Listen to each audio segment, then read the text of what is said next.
We usually associate millets with being healthy. Today we are going to make pakodas out of them. Let's see how to make millet pakodas.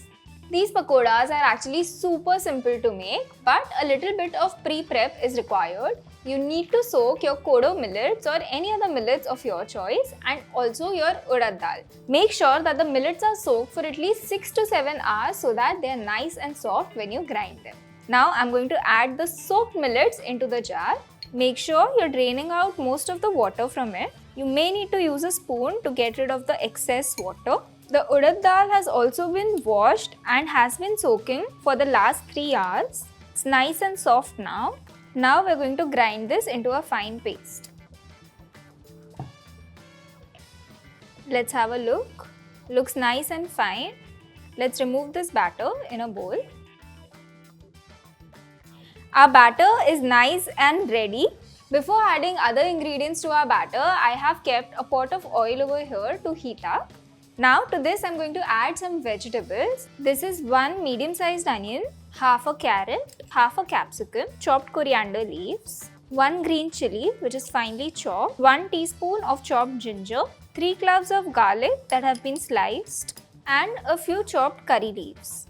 Now let's season this with some salt and 1 teaspoon of crushed black pepper. Let's mix this.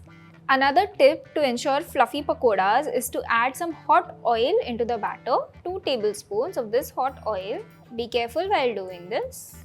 Let's give this a quick mix.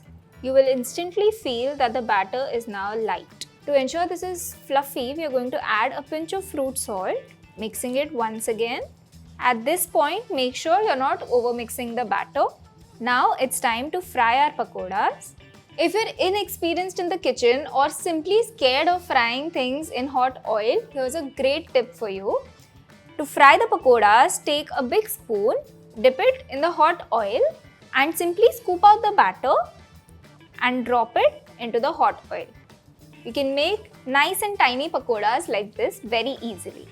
Keep dipping your spoon into the hot oil every time before adding a pakoda.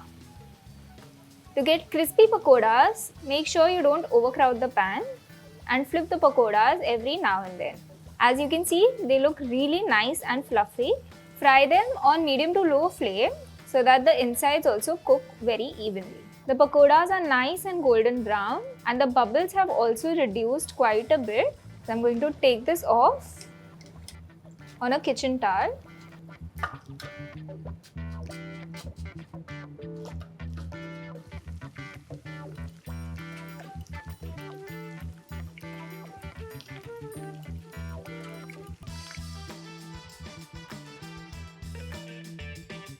Our garma garam pakodas are ready to serve. You can either serve this with chutney or ketchup. It totally depends on you. When you give this recipe a try, let me know how it turns out. This is Chef Bhumika signing off from Rajshri Food.